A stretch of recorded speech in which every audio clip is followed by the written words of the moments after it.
Tem mais alguém chegando? Tem alguém aí com dificuldade para entrar na sala? Avisa logo para a gente não ficar interrompendo.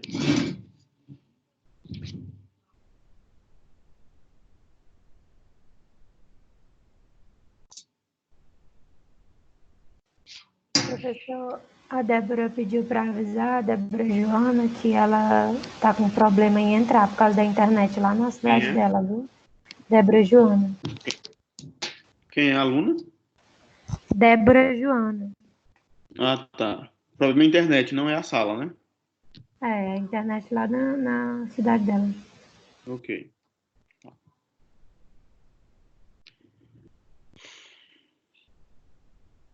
Então vamos lá, pessoal. Todo mundo ativa a câmera. Vou fazer o print da tela. Frequência. Vamos lá.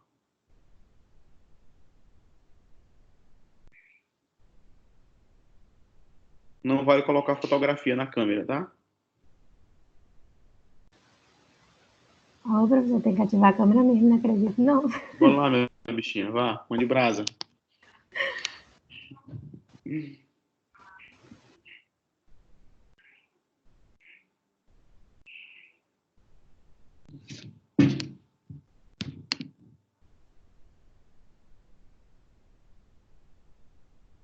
Bora, meu povo. Tô esperando. Cadê as câmeras?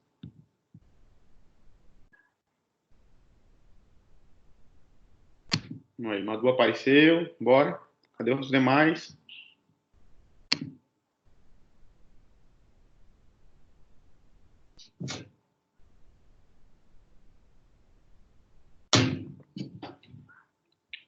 Osmarina, Cibele, Mayra, Sanatiel, Francisca Carina, Lauane, Ismênia, Cibele, Caio, Beatriz.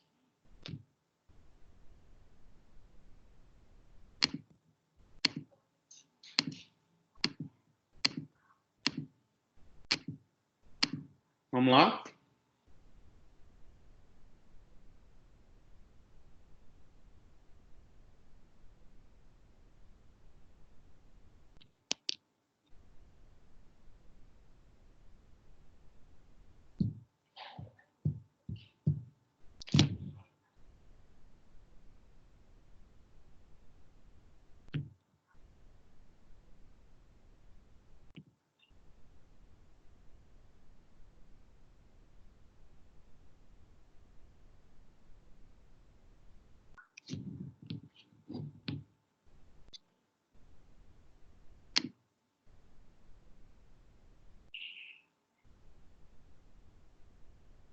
Conseguiu entrar, né, Caio? Cadê, meu povo? Bora, tô esperando.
Bora, negada, acorda. Tô esperando.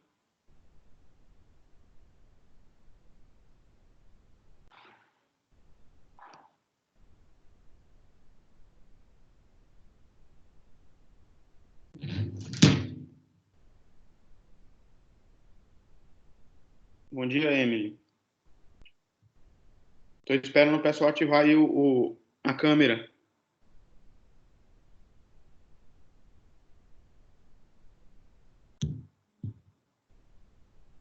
Para fazer a frequência. Só querem tirar foto com a professora Dailana, tô só vendo. Tudo bem.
Bora, Thaís, deixa de onda, menino. Liga essa câmera.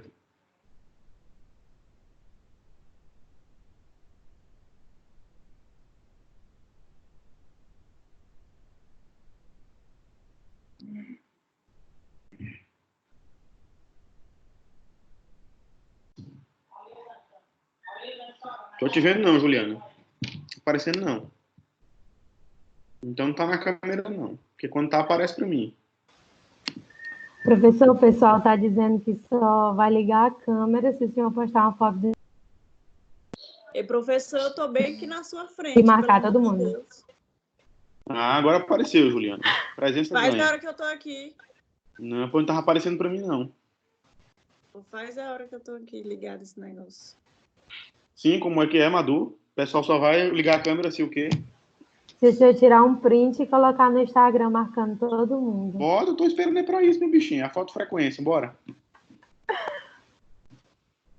Liguei o seu pra gente começar a encher minha tela, que minha tela que tá vazia. Essa tela Bora, tá Mayra. mostrando. Então vamos ligar se eu der um Liguei a ponto. minha de novo. Eu vou ganhar um ponto também, porque Bora, tá Caio, roubando pra ver se aqui. sai esse símbolo feio do São Paulo da minha tela.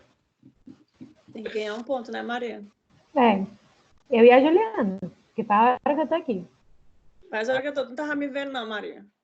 Não, eu te vi depois que o professor te viu também. Porque eu tava aqui. Eu acho que é porque tu não tinha falado. Aí fica na frente só quando fala, eu acho. Eita, que o qualitativo tá descontando aqui de gente. Difícil. Eu já tenho 2 pontos. Pois é, contando pra quem tá e sumindo pra quem não tá. Cadê a Pois é, galera vou do tirar uma... Minoxidil? Fez a barba, tá com vergonha de mostrar a cara lisa? O Caio vai fazer a Minha barba. câmera tá ligada. Já apertei, já desapertei. Aperta e espera um tempinho.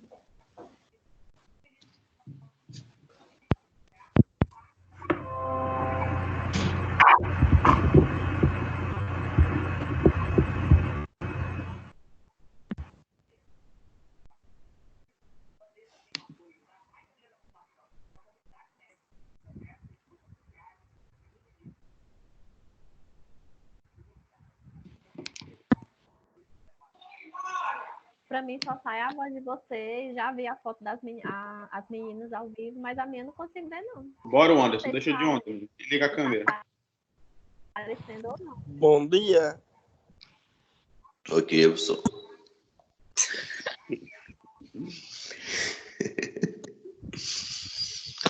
Cuida. Ah, aí.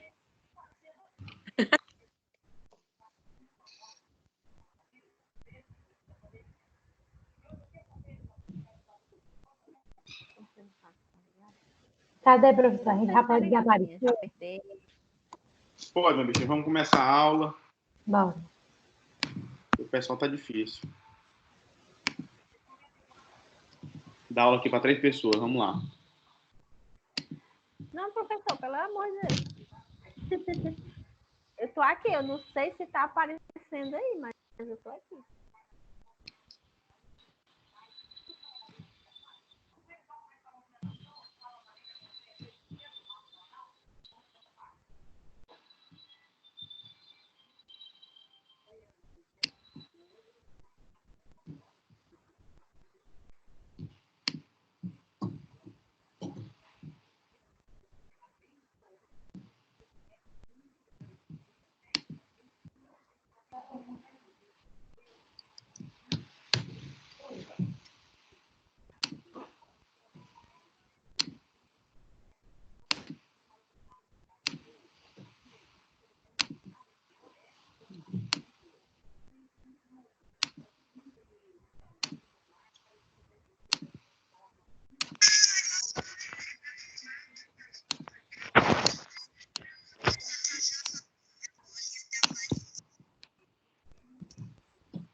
Como é? Assiste aí, Carlinhos. Então, pessoal, bom dia. Vou ativar aqui o mudo de todo mundo, tá? Da mesma forma. Tente não mexer, tente não tomar o comando da aula de mim, tá? A aula de hoje é relativamente curta, ok? Já que vocês já fizeram atividade na aula passada também. Né? Quando terminar, eu vou abrir aqui a planilha com a resposta de todo mundo e a gente vai discutindo as questões que foram colocadas para vocês na aula passada, lá naquela atividade do TBL, tá? Sobre o sistema nervoso autônomo. Vou ativar o mudo de todos. A aula já está gravada. Mais tarde está disponível aí para quem não assistiu ou para quem quiser assistir novamente, tá? Então, como a gente começou a falar na aula passada, o nosso assunto dessa semana é sistema nervoso autônomo, tá? Então, o sistema nervoso autônomo, ele é uma repartição do sistema nervoso central e periférico, tá? Sistema nervoso como um todo.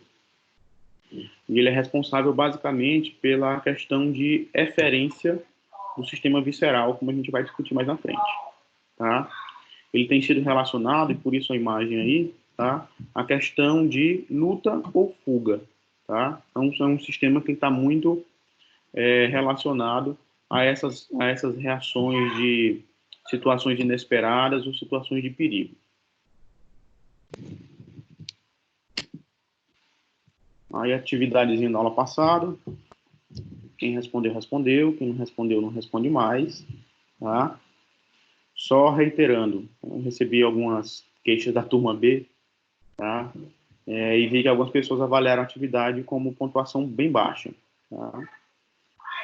Eu jamais, pessoal, em momento algum, tá? Eu me eximo da responsabilidade de ministrar ou de explicar o conteúdo, tá? Então, jamais aquela aula ficaria como conteúdo dado, tá? Assim como foi explicado no início da aula. A gente passa a atividade para forçar vocês a procurarem, a estudar um pouco, para ver se vocês entendem um pouco também sem a interlocução do professor, tá? Mas isso faz parte do processo de ensino-aprendizagem, tá? Também fiquei satisfeito, muita gente colocou como pontuação alta a atividade, então eu acho que, como um todo, acabou sendo uma atividade relevante, tá? Então, como a gente estava discutindo o sistema nervoso autônomo, ele está relacionado a isso, né, do fight or flight, né, do lutar ou do fugir, a depender da circunstância da situação. Então, é um sistema que geralmente ele está ativado nessas situações. Então, mas o que é o sistema nervoso autônomo propriamente, tá?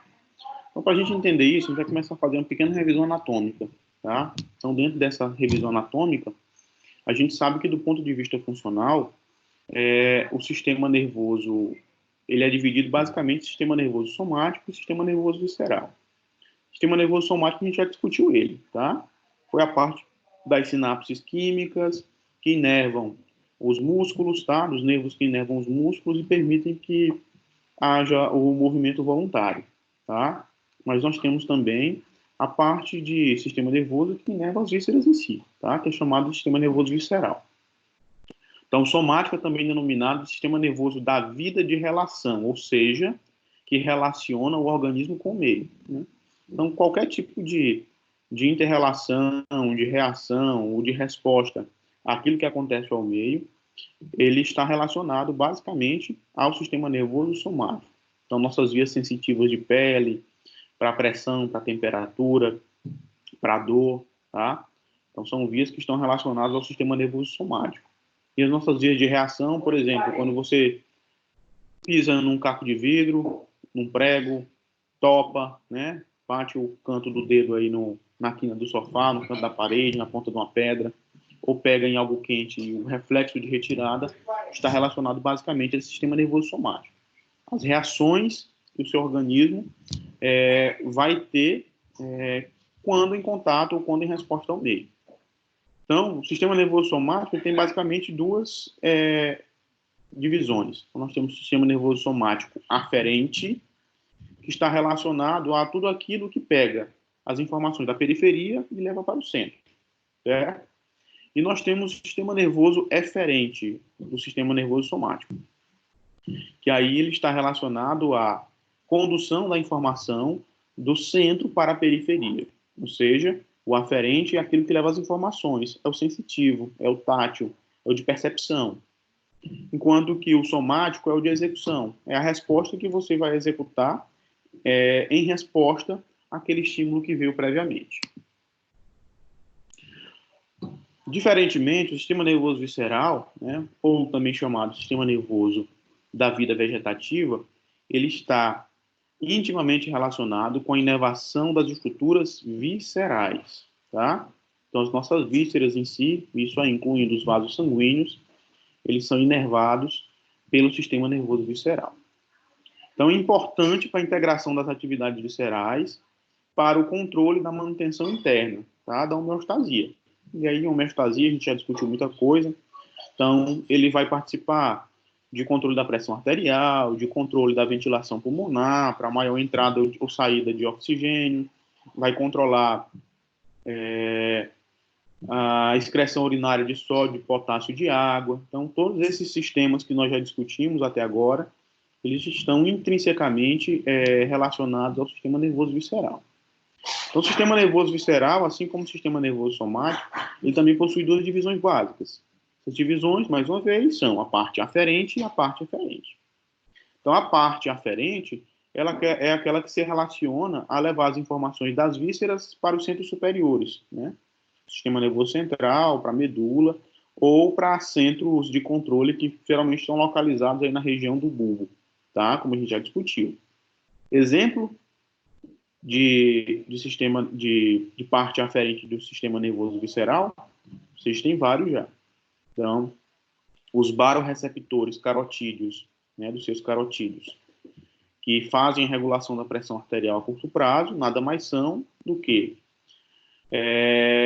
parte do sistema aferente do sistema nervoso visceral. Da mesma forma, os sistemas que conseguem captar as alterações de pH, sistemas que conseguem captar as alterações de oxigênio e de gás carbônico no nosso corpo, incluindo as regiões presentes lá nos núcleos, no núcleo respiratório presente no bulbo, tá? Eles também são parte integrante desse sistema nervoso visceral, sua parte aferente, tá? Levando as informações.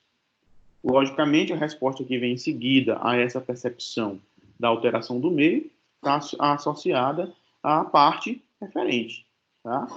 Essa parte eferente, observem, ela traz as informações dos centros para as estruturas viscerais, terminando em glândulas, músculo liso ou músculo cardíaco. Então, essas são as estruturas que são inervadas pelo sistema nervoso visceral, no que concerne a sua parte eferente, de execução de função.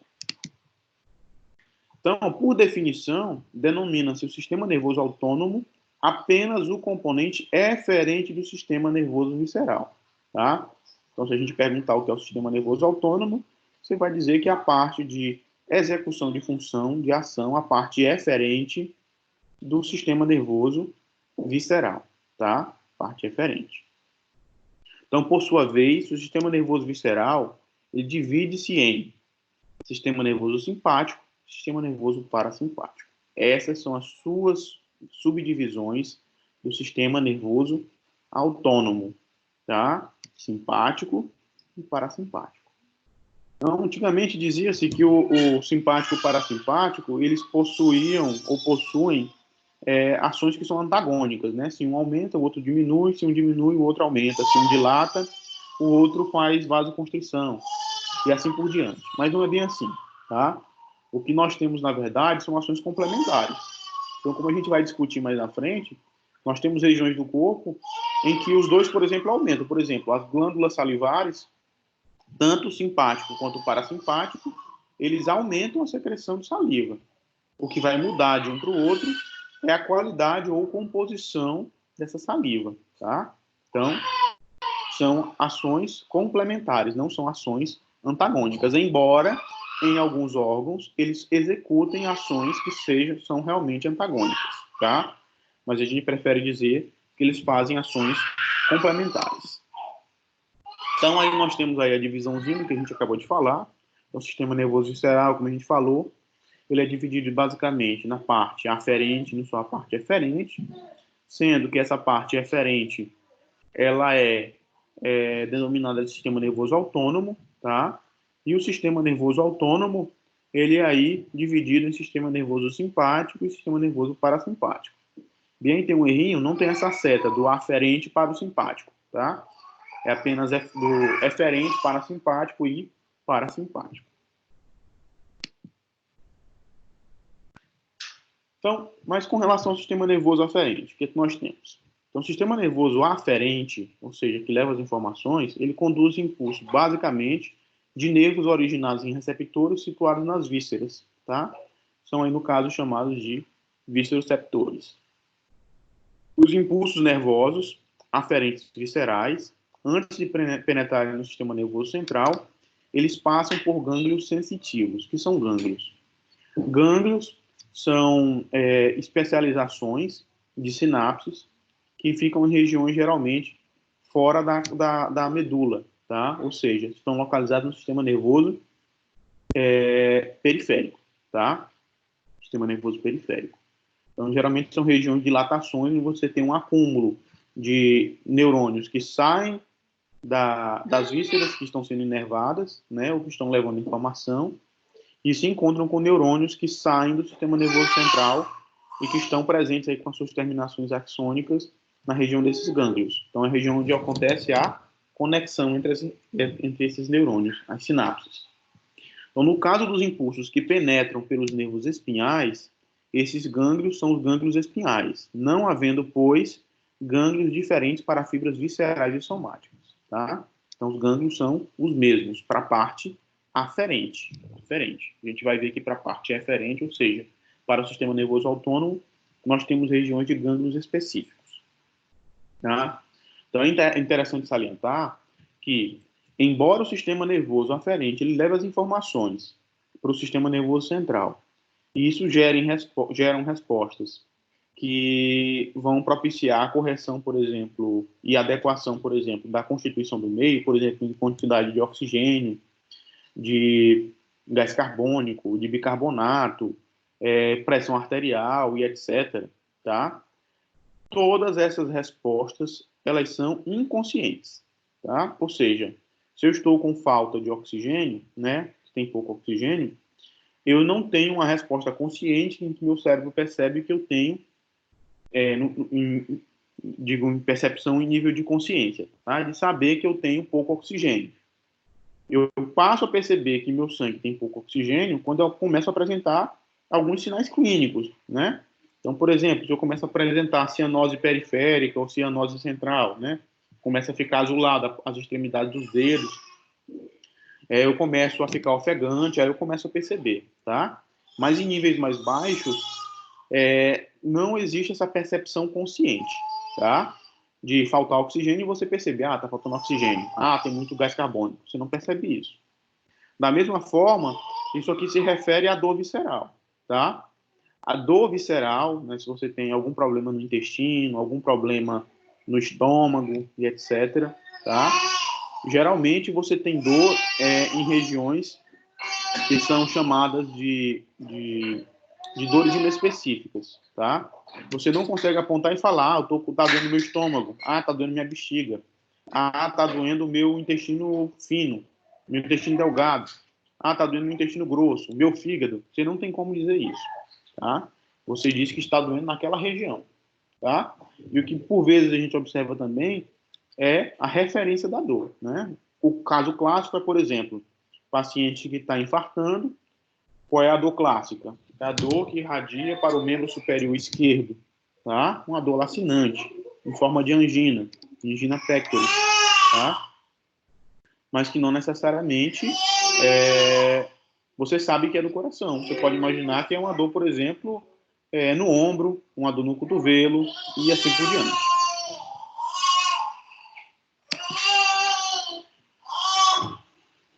Então, impulsos que seguem pelo sistema nervoso somático eferente terminam em músculo estriado esquelético, enquanto os que seguem pelo sistema nervoso autônomo terminam em músculo estriado cardíaco, músculo liso e glândula, como a gente tinha discutido anteriormente.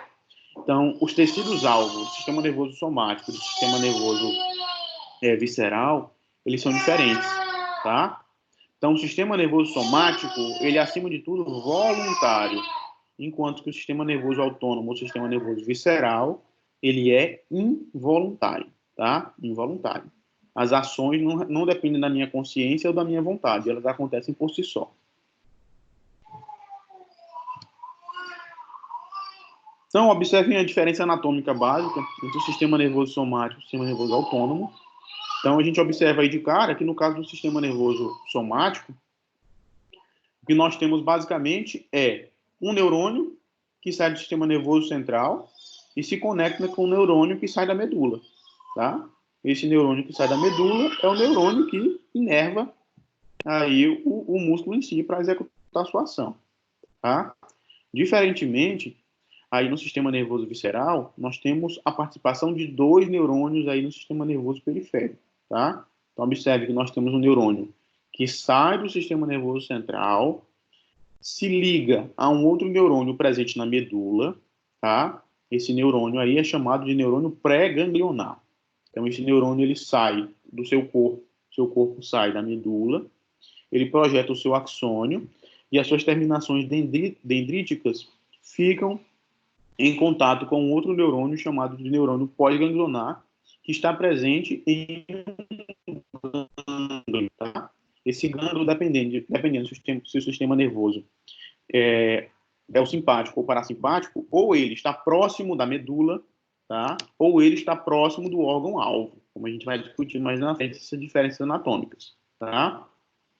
E observem que é esse neurônio pós-ganglionar que executa a função em si, tá? Então, é ele quem está inervando o órgão aí, no caso da imagem que vocês estão vendo, está inervando o estômago, tá? Então, nós temos aí a participação de 2 neurônios para a execução da função no sistema nervoso autônomo.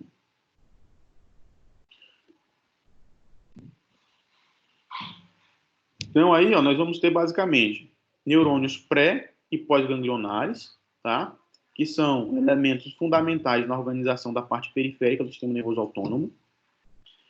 Os corpos dos neurônios pré-ganglionares, eles localizam-se na medula ou no tronco encefálico, tá? Na medula estão presentes todos os neurônios do sistema nervoso simpático, então, enquanto que o do parasimpático pode estar ou no tronco cerebral, tronco encefálico, ou pode estar também na medula, como a gente vai discutir mais na frente. Então, no tronco encefálico, eles se agrupam formando os núcleos de alguns nervos cranianos, tá?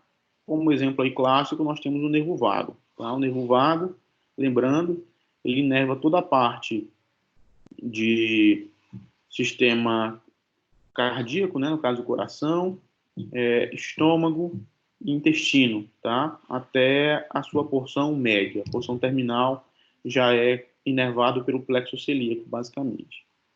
Então, no tronco encefálico, eles se agrupam formando os núcleos. Acabei de falar isso aí.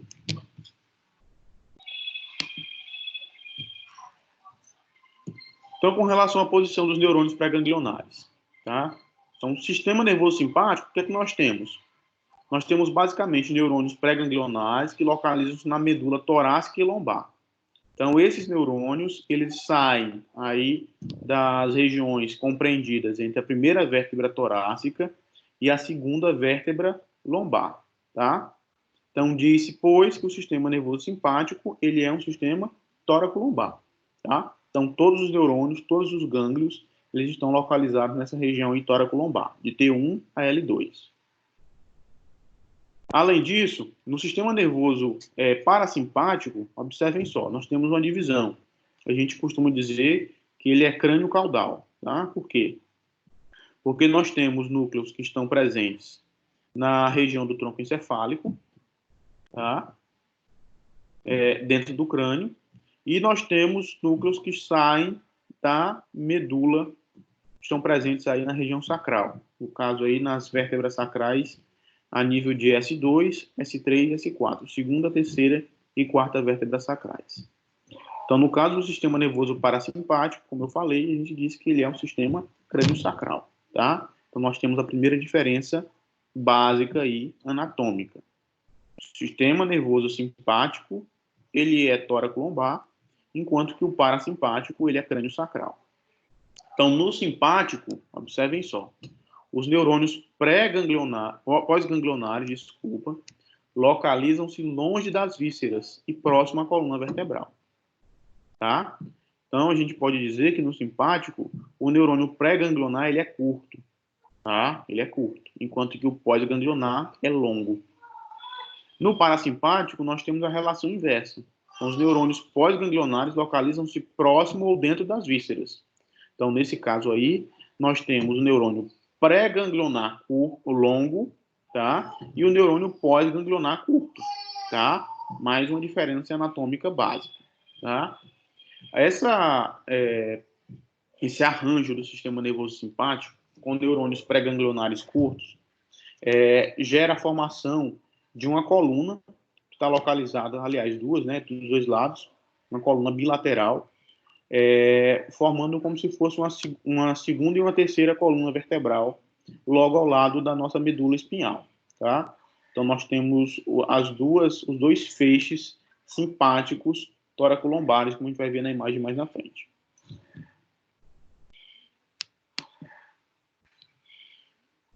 Então, ó, observem aí, nós temos uma imagem geral, a gente não vai discutir ela toda agora, tá? Porque ainda tem muita coisa que a gente vai ver.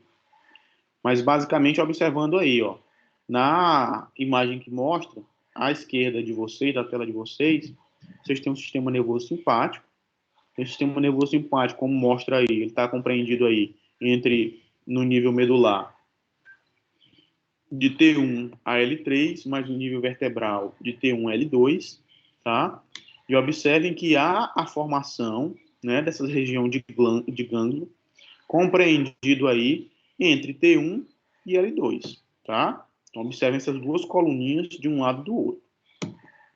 Observem que, aí representado em vermelho, saindo dessa região torácica e lombar, nós temos aí pequenos neurônios que saem da medula e vão até a região do gânglio. Então, são neurônios curtos. Enquanto que o neurônio pós-ganglionar, tá? Ele sai aí do gânglio e vai até o órgão a ser inervado, tá? Pode ser o coração, desculpa, pode ser pulmão, estômago, fígado, tá? Intestino, bexiga, órgão reprodutor e por aí vai. No sistema nervoso parasimpático, à direita de vocês, nós observamos que a organização é diferente. Então, nós temos núcleos que estão presentes na região de tronco encefálico, tá? Na região de bulbo, de mesencéfalo, de ponte, tá? De onde emergem os chamados nervos cranianos, tá? E nós temos outros que saem aí da região da coluna sacral, tá? Observem que a estrutura aí é mais uma vez diferente. Então, o neurônio pré-ganglionar, ele é longo. Observem que ele se projeta até próximo ao órgão, e lá próximo do órgão é que ele se conecta a um outro neurônio, tá? Um neurônio pós-ganglionar, que é quem vai liberar os neurotransmissores para, aí sim, realizar a função desejada, almejada.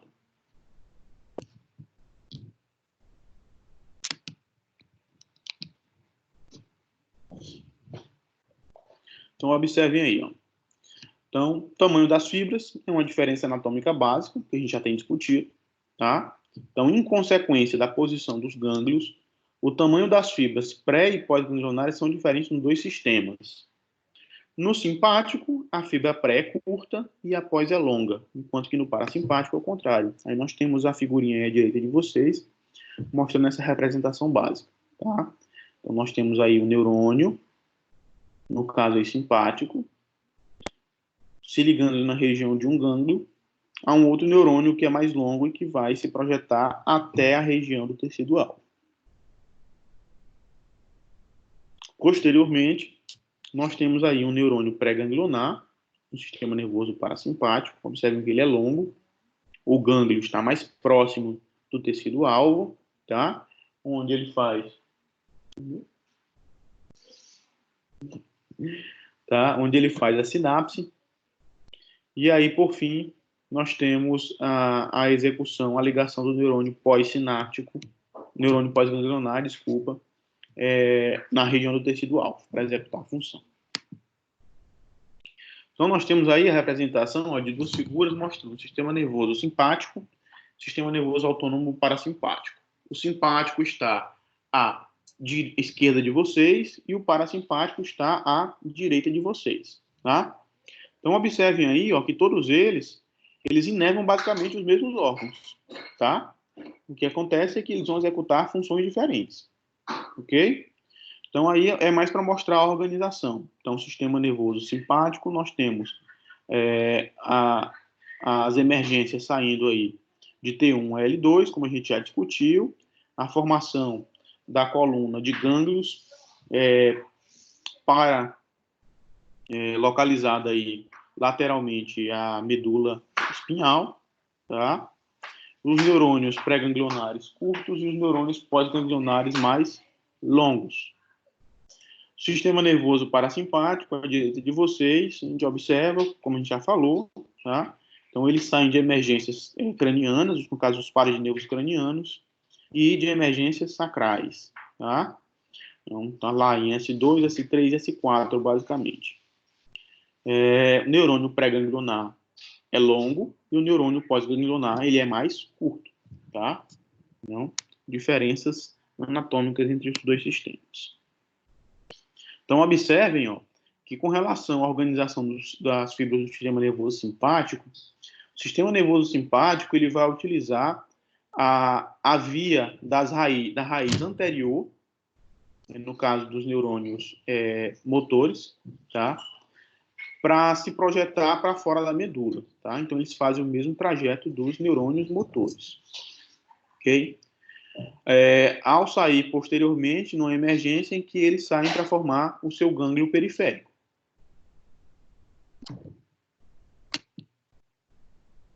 Além das diferenças anatômicas básicas que nós temos as diferenças farmacológicas também, tá? E essas diferenças farmacológicas é que verdadeiramente vão ocasionar diferenças de função, tá? A gente vai entender por que é que um sistema age de um jeito e outro sistema age de outro. Então, sabemos que a ação da fibra nervosa sobre o órgão efetuador, no caso o músculo ou glândula, se faz por meio da liberação de um mediador químico, tá? Dos quais os mais importantes são a acetilcolina e a noradrenalina, tá? São basicamente esses dois neurotransmissores que estão na imagem aí à direita de vocês, que vão exercer função no sistema nervoso simpático e parasimpático, seja nas suas sinapses ganglionares ou nas suas sinapses pós-ganglionares, tá? Então, as fibras que liberam acetilcolina são chamadas de fibras colinérgicas, enquanto que as fibras que liberam noradrenalina são chamadas de fibras adrenérgicas. Isso aí vocês já devem ter visto lá com o professor Janies, né? Essa diferenciação básica. Então, ó, o sistema nervoso simpático e parasimpático, eles diferem no que se refere à disposição das fibras adrenérgicas e colinérgicas, tá? Como assim, professor? Olha, as fibras pré-ganglionares, tanto do sistema nervoso simpático como do parasimpático, e as fibras pós-ganglionares parasimpáticas são colinérgicas, ou seja, elas recebem e respondem, né, a acetilcolina, tá? Acetilcolina, ou seja,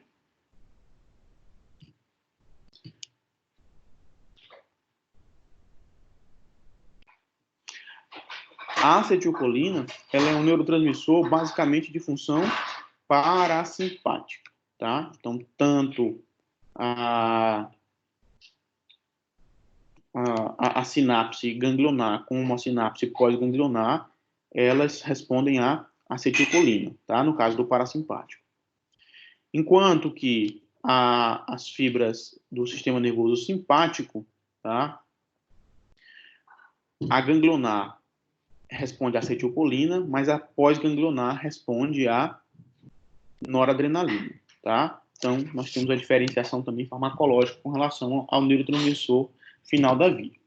Claro que isso aí é uma regra, mas toda regra tem sua exceção. Então, nós temos algumas terminações nervosas simpáticas que liberam acetilcolina e que respondem à acetilcolina, tá? Assim como nós também temos algumas terminações parasimpáticas que liberam noradrenalina. Mas, em sua maioria, a acetilcolina está relacionada ao sistema nervoso parasimpático. E, em sua maioria, a noradrenalina está relacionada ao sistema nervoso simpático. Por isso, a acetilcolina é dita como um neurotransmissor parasimpático, enquanto que a noradrenalina é dita como um neurotransmissor simpático, tá? Então, nós temos essa diferenciação básica aí também. Então, observem aí, ó, nós temos uma imagenzinha ilustrando aí a localização do sistema nervoso central, aí em amarelo, tá? E a divisão do sistema nervoso periférico. Essa divisãozinha aí nos permite enxergar que o sistema nervoso simpático ele acaba tendo mais tipos de sinapse no sistema nervoso periférico. Então, ele pode se ligar num gânglio próximo à medula, longe do órgão-alvo. Ele pode se ligar a um gânglio colateral, que está localizado próximo do tecido-alvo, tá? Ou ele pode ainda se ligar diretamente a uma glândula. O exemplo básico dessa glândula que nós temos no nosso corpo é chamada de glândula suprarrenal ou glândula adrenal, que a gente já discutiu, que participa na produção e secreção de um hormônio chamado aldosterona. Nesse caso aqui do sistema nervoso simpático, nós temos basicamente a estimulação da liberação de adrenalina e noradrenalina quando da estimulação de um conjunto de células chamada de células cromafins, tá? Então, essas células cromafins presentes na medula adrenal são responsáveis pela produção de noradrenalina e adrenalina. Então, uma vez induzida a liberação na região da glândula adrenal ou suprarrenal, esses neurotransmissores são liberados na corrente sanguínea, ou seja, a estimulação simpática da glândula adrenal vai gerar ações ou reflexos simpáticos em todo o corpo, tá? Se cair na corrente sanguínea, vai gerar ação no sistema respiratório, ação na pupila, ação no coração, ação no intestino e por aí vai, tá? A nível de curiosidade, a glândula suprarrenal ela também é responsável pela produção de corticosteroides, tá? Então, por isso que, no geral, quando a pessoa está muito estressada, a tendência dela é engordar, né? Não só pela ansiedade de ficar comendo, mas também pela retenção hídrica, porque a estimulação simpática aí também vai induzir a liberação de corticosteroides, tá? E isso induz a retenção hídrica no corpo. Observem que em todas as vias simpáticas, tá? A via final que nós temos é a liberação de adrenalina, tá? Basicamente, liberação de adrenalina. E no caso da glândula adrenal, adrenalina e noradrenalina. Ok? Então, nos órgãos-alvo, para a resposta simpática, nós vamos ter um conjunto de receptores que são chamados de receptores adrenérgicos. Esses receptores adrenérgicos, eles podem ser basicamente de dois tipos, alfa e beta. Os receptores alfa eles são subdivididos em dois tipos, receptor alfa 1 e receptor alfa 2. Enquanto que os receptores adrenérgicos, beta adrenérgicos, eles são divididos em três subtipos, beta 1, beta 2 e beta 3. Tá? No sistema nervoso parasimpático, nós vamos ter basicamente, né, lá na sua terminação final, a presença de receptores do tipo muscarínico, tá? Receptor muscarínico, no receptor colinérgico. Esse receptor colinérgico, ele vai responder basicamente a acetilcolina. Então, o receptor colinérgico, ele é dividido em dois tipos, receptor muscarínico e receptor nicotínico. Os receptores nicotínicos estão presentes basicamente nas fibras musculares, como a gente já discutiu, tá? Então, a acetilcolina se liga lá nele, gera abertura de canal de sódio, e isso vai gerar potencial de ação que vai provocar o processo de contração muscular. Os receptores muscarínicos, eles estão presentes basicamente nas vísceras, tá? E aí nós vamos ter vários tipos de receptores muscarínicos espalhados pelo corpo em diferentes órgãos.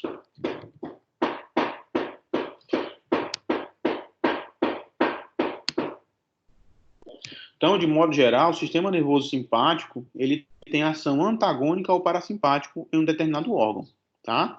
Mas, como a gente falou, nem sempre, tá? Então, essa afirmação não é válida em todos os órgãos. Além disso, ó, um exemplo aí que eu já tinha até citado, nas glândulas salivares, os dois sistemas aumentam a secreção salivar. Enquanto que em outros sistemas, eles possuem ações complementares. Por exemplo, no órgão sexual masculino, o sistema nervoso parasimpático ele é responsável pela ereção, enquanto que o sistema nervoso simpático é responsável pela ejaculação. Então, são duas ações diferentes, né, e que não são antagônicas, tá? Existe até o caso, por exemplo, de pacientes lesados medulares, dependendo do nível, né, o paciente ele pode ter apenas ereção, ou seja, apenas o sistema nervoso parasimpático ficou íntegro após a lesão medular, ou nós podemos ter, por exemplo, um paciente lesado medular que não tem ereção, mas consegue ejacular, porque o sistema nervoso simpático está preservado, mas o sistema nervoso parasimpático não está preservado, tá? Então, exemplos aí de ações complementares. Então, uma das diferenças fisiológicas entre o simpático e o parasimpático é que este tem ações sempre localizadas a um órgão ou setor do organismo, ou seja, o parasimpático vai ter sempre ações localizadas, enquanto que as ações do simpático, elas tendem a ser difusas. Por que tendem a ser difusas? Tendem a ser difusas porque a gente viu que o simpático, ele tem uma inervação,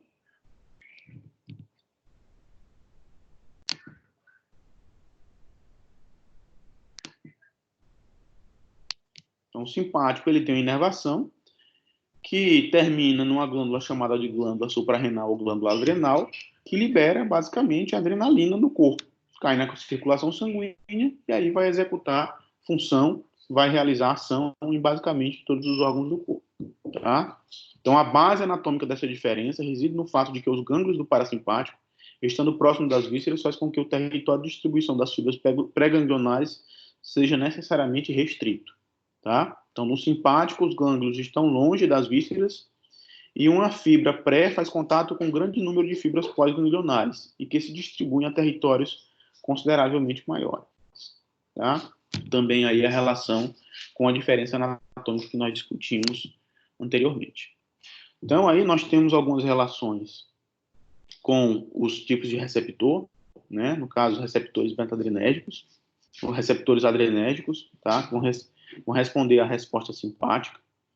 Então, os receptores alfa, né, nós temos aí as ações de vasoconstrição, ação de dilatação da íris, relaxamento intestinal, tá?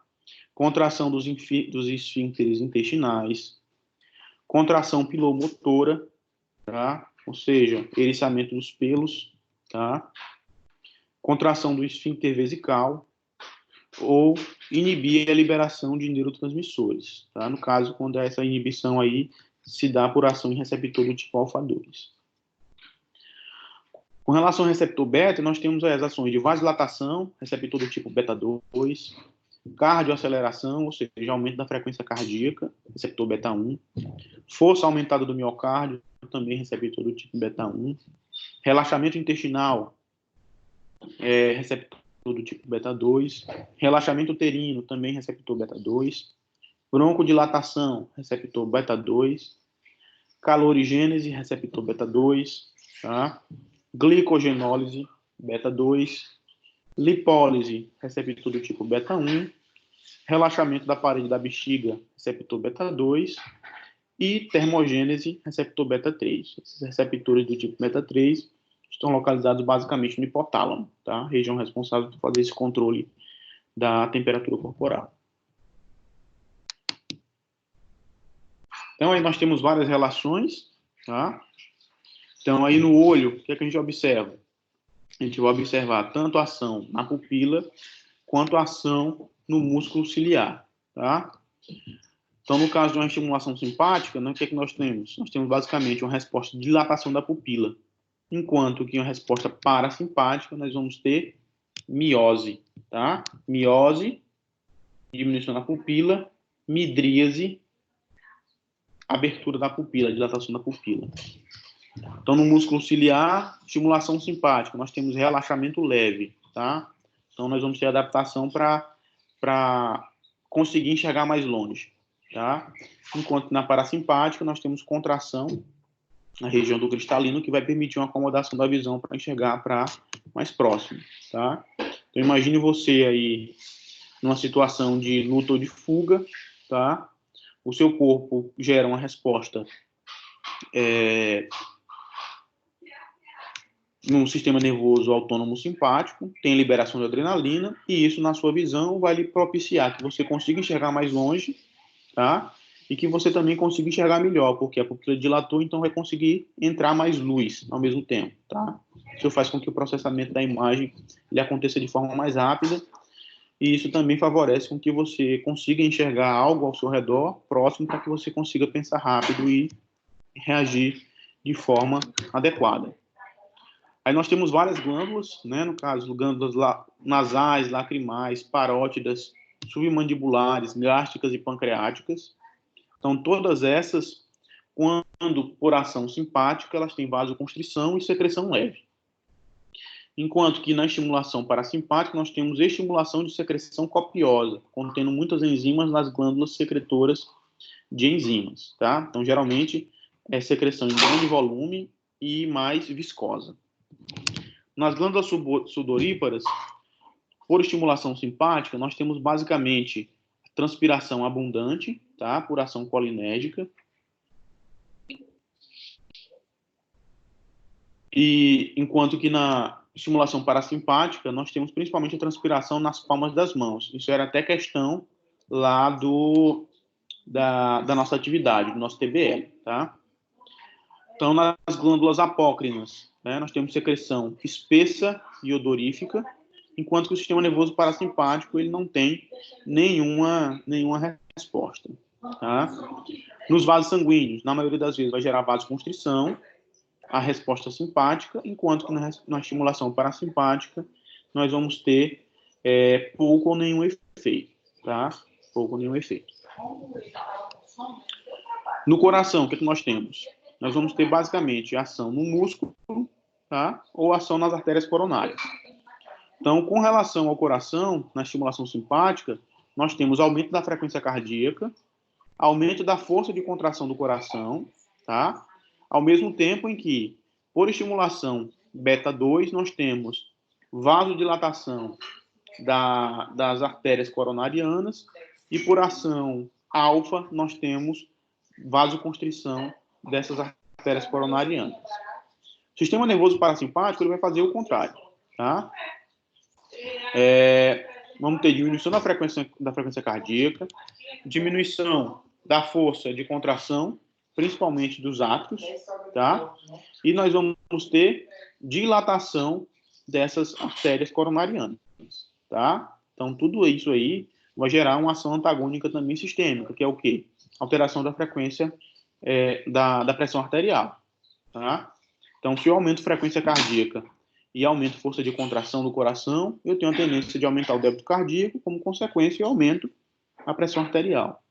Enquanto que, por ação parasimpática, nós temos o contrário, né? Diminuição da frequência, diminuição do débito da força de contração, como consequência, eu tenho diminuição do débito cardíaco e, por conseguinte, diminuição também aí da pressão arterial sistêmica, tá? Então, o sistema nervoso autônomo está diretamente relacionado ao controle da pressão arterial aí, principalmente a curto prazo, como a gente já discutiu, tá?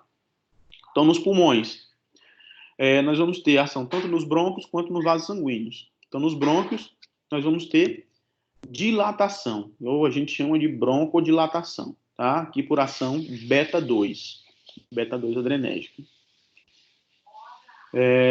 Enquanto que nos vasos sanguíneos nós vamos ter uma leve vasoconstrição, tá? No sistema nervoso parasimpático nós vamos ter ação de broncoconstrição, tá? E aí existe o questionamento se essa ação parasimpática ela é capaz realmente de gerar essa dilatação dos vasos sanguíneos pulmonares. Mas não há uma certeza ainda com relação a isso. No intestino, nós vamos ter basicamente, por ação simpática, peristaltismo e tônus diminuído, tá? No esfíncter, nós vamos ter tônus aumentado, tá? Ou seja, os esfíncteres fecham, tá?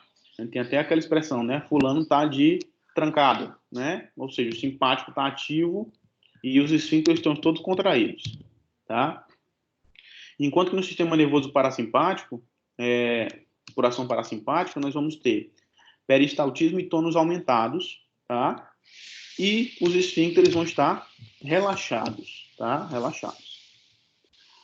Fígado, por ação simpática, nós vamos ter liberação de glicose. Ora, imagine aí, o simpático, ele é a resposta lá de luta ou fuga, tá? Ou para brigar, ou para correr, eu tenho que ter glicose. Então, o fígado, ele começa a liberar a glicose através do processo de gliconeogênese, tá? Enquanto que no sistema nervoso parasimpático, o fígado, ele passa a produzir o glicogênio, tá? Para deixar armazenado para uma eventual necessidade. Vesículas e dutos biliares. O simpático, ele gera um relaxamento desses dutos, tá? Enquanto que o sistema nervoso parasimpático, ele deixa esses dutos contraídos. No rim, por ação do simpático, nós temos débito de urina diminuído e secreção de renina aumentada, tá? Para gerar vasoconstrição e aumentar, mais uma vez, pressão arterial, tá? Enquanto que no parasimpático nós não vamos ter resposta associada à função renal. Na bexiga, nós vamos ter principalmente ação aí em duas regiões musculares, o músculo detrusor da bexiga e o músculo do trígono, tá? Então, por ação simpática, o detrusor está relaxado, enquanto que o trígono ele está contraído. No parasimpático, nós temos a relação inversa, tá? O detrusor está contraído e o trígono está relaxado, tá? Então, na ação do simpático, a bexiga ela não tem a capacidade ou não tem a facilidade de liberação de urina, enquanto que no sistema nervoso parasimpático tem-se facilidade de liberação de urina, tá? No pênis, como a gente tinha falado, né, no sistema reprodutor masculino, o sistema nervoso simpático, ele é responsável aí pela ejaculação, enquanto que o sistema nervoso parasimpático é responsável pela ereção. Chegando agora, Sanderson, nas arteriolas sistêmicas, né, nas vísceras abdominais, o simpático, ele gera a resposta de contração desses vasos, tá? Nos músculos também gera resposta de contração por ação alfa-adrenérgica, ou pode também gerar resposta de dilatação por ação beta-2 adrenérgica ou dilatado colinérgico. No parasimpático, nós não vamos ter resposta associada. Para a pele, nós temos aí resposta de contração dos vasos sanguíneos, tá, da pele, enquanto que no parasimpático nós não temos resposta associada à pele. No sangue, o sistema nervoso simpático, o que é que ele faz? Ele vai provocar aumento da capacidade de coagulação, tá? Então, no caso de luta ou fuga, você pode se ferir. Então, isso vai permitir com que você tenha hemorragias menos severas, tá? Aumento da glicose no sangue. A gente já viu que o fígado ele tende a liberar glicose, tá? E nós temos também aumento da quantidade de lipídios, tá? Parasimpático, nós não temos resposta associada a isso. Para o metabolismo basal, nós temos aumento de até 100%. Tá? O que é esse metabolismo basal? É a capacidade de ação e realização de função pelas células. Tá? Então, se você está na situação de luta ou fuga, você necessita que essas células trabalhem mais. Então, aumenta a função. Secreção medular adrenal, a gente já viu que só tem inervação simpática. Tá? Então, só tem a função de aumentar a sua secreção. Atividade mental tende a aumentar também por ação do sistema nervoso simpático, liberação de adrenalina. O pensamento fica mais claro, mais rápido, tá? O raciocínio também. O sistema nervoso parasimpático, nenhuma ação associada. Atividade mental aumentada também. Músculos piloeretores, ação de contração por ação simpática, enquanto que não tem ação por ação parasimpática. Músculo esquelético, nós temos glicogenólise aumentada, além de força aumentada também por ação simpática. Parasimpática não tem ação nenhuma. Além disso, o simpático ele também propicia o aumento da captação de glicose do sangue pelo músculo esquelético. Células gordurosas, nós vamos ter ação de lipólise, tá? Ou seja, quebra de gordura para a produção de ATP, tá? Mais energia para o corpo, já que está em situação de luta ou fuga. Enquanto que o parasimpático, nós não temos também uma ação associada para ele. Então, o que é importante a gente saber aqui é que essas questões de sistema nervoso simpático e parasimpático, nós temos o que nós chamamos de tônus. Tá? O que é tônus?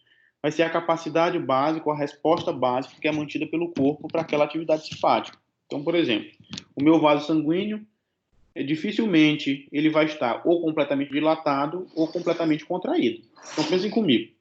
Se eu tenho uma resposta simpática total, sem ação parasimpática associada, o que é que eu vou ter?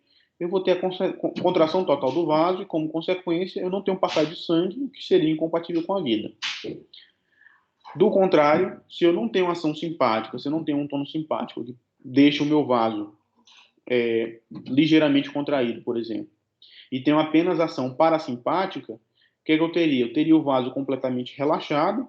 Isso também seria incompatível com a vida, por quê? Porque isso aqui baixaria os meus níveis de pressão arterial a níveis muito baixos, tá? E isso dificilmente seria compatível com as suas atividades de vida diária ou mesmo com a vida como eu acabei de falar, tá? Então, o que nós temos, na verdade, é um controle, uma homeostasia entre o tônus simpático e o tônus parasimpático, tá? Então, eles ficam se revezando para manter essas qualidades e essas concentrações e esses níveis de regularidade do nosso organismo. Então, o que se observa, por exemplo, é que indivíduos que têm, por algum motivo, né, como eu citei agora há pouco, um lesado medular, por exemplo, que perde a sua inervação simpática, tá, sistema nervoso simpático, ele passa a apresentar uma hipersensibilidade aos hormônios simpáticos, no caso, a noradrenalina ou adrenalina, tá? Então, observem aí, ó, que aí relacionado ao fluxo sanguíneo no braço, tá? Nós temos em semanas. Então, em determinado indivíduo, estava normal antes, quando foi colocado a dose de noradrenalina, esse valor de fluxo sanguíneo diminuiu, porque gerou mais dilatação, tá? Posteriormente, o efeito passa e fica novamente nos valores normais. Observem que posteriormente foi feita uma ganglionectomia estelar. Então, um paciente com câncer, por exemplo, teve que tirar, foi feita a ressecção cirúrgica, tá? Então, essa ressecção cirúrgica gerou automaticamente, ó, observem lá, um aumento nessa capacidade de resposta do fluxo sanguíneo do braço, tá? Então, esse aumento do fluxo aí com o tempo foi normalizando, porque o corpo entendeu que não tinha mais o sistema nervoso simpático, mas quando normalizou ainda em níveis acima de valor de fluxo sanguíneo, a resposta quando da aplicação da noradrenalina ficou ainda maior, tá? Então é isso aí mesmo, só para pontuar que indivíduos que sofrem simpatectomia, ou seja, retirada de parte do sistema nervoso simpático, geralmente retirada de gânglios, ou por problemas relacionados a câncer, ou por problemas relacionados a trauma, tá? Eles tendem a ter uma resposta muito mais sensível, uma hipersensibilidade aos neurotransmissores adrenérgicos, simpáticos, desculpa. Então, observem aí, ó, que todo esse sistema aí de sistema nervoso simpático, né, ele está relacionado justamente à resposta de alarme ao estresse, tá, que a gente vive tanto hoje em dia.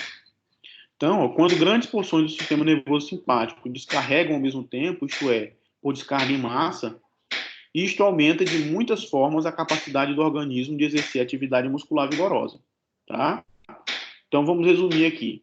Então, primeiro, nós temos pressão arterial aumentada. Olha, a gente viu que a resposta simpática, ela vai gerar aumento da força de contração, aumento da frequência cardíaca e vasoconstrição. Então, tudo isso vai gerar aumento da pressão arterial. Além disso, a gente também viu que no sistema renal vai gerar aumento da secreção de renina e diminuição da secreção de água, tá? Da excreção de água na formação da urina. Ou seja, aumenta a volemia, aumenta mais a pressão arterial. Então, beleza. 2, o fluxo sanguíneo para músculos ativos, ele está aumentado. E, ao mesmo tempo, o fluxo sanguíneo diminuído para os órgãos não necessários para a rápida atividade motora, tais como o trato gastrointestinal e rins. Ou seja, o corpo entende que, se você está numa situação de estresse, você tem que se preparar para lutar ou para fugir, tá? Para isso, você não precisa de intestino funcionando prontamente, você não precisa de estômago funcionando prontamente, você não precisa de fígado funcionando prontamente, você não precisa de bexiga funcionando prontamente. Então, toda essa circulação para esses órgãos em específico, ela é redirecionada para os músculos, que é quem precisa, naquele momento, de oxigênio e de ATP. O metabolismo celular está aumentado no corpo todo, para quê? Produção de energia, produção de ATP. Concentração de glicose no sangue está aumentada, a gente viu que a ação da noradrenalina, ela vai gerar, basicamente, aumento da liberação de glicose pelo fígado, então vai aumentar a concentração de glicose no sangue. Glicólise aumentada no fígado e no músculo, a gente viu, inclusive, que vai ter aumento da capacidade de captação de glicose pelo músculo, pela fibra muscular esquelética. Força muscular aumentada, tá?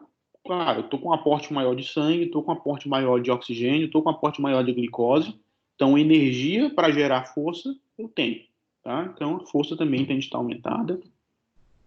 A atividade mental aumentada, então os pensamentos passam mais rápido, o raciocínio é mais rápido, tá? E além disso, nós temos um aumento da velocidade e intensidade de coagulação sanguínea, tá? Então tudo isso aí no momento de luta-fuga é ótimo, mas em situações de estresse, isso aí pode gerar doença, tá?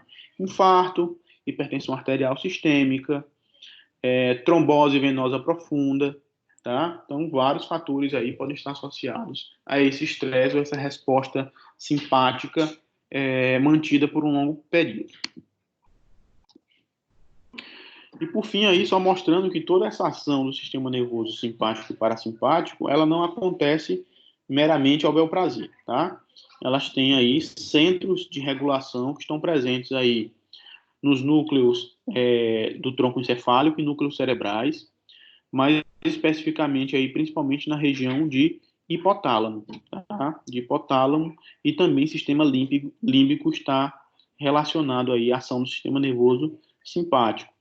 O que nos liga, por exemplo, ao desencadeamento de respostas do sistema nervoso simpático relacionadas a estresse, tá? Que está muito comum aí hoje em dia, né? Essas crises de ansiedade, que a pessoa chega, vai no cardiologista, vai no neurologista, vai em todo canto com palpitação, falta de ar e ninguém sabe o que é, tá?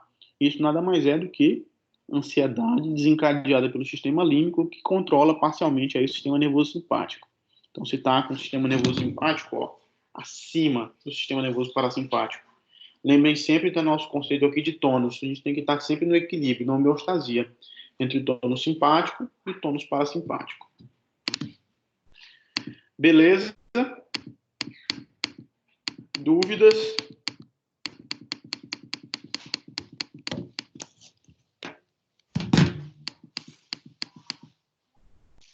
Bora?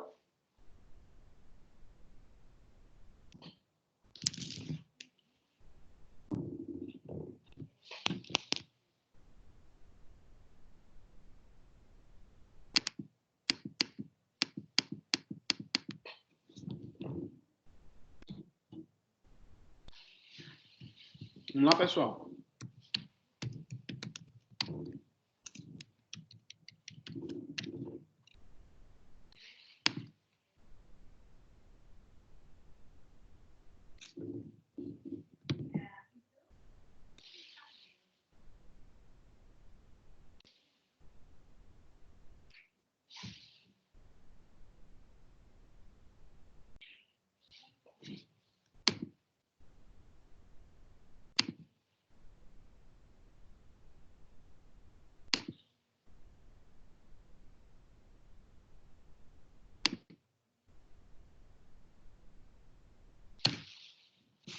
Nenhuma dúvida? Todo mundo ok? Juliana, diga lá, Juliana. Você estava botando no Instagram que não está entendendo nada das aulas online. Então vamos lá, traga as suas dúvidas.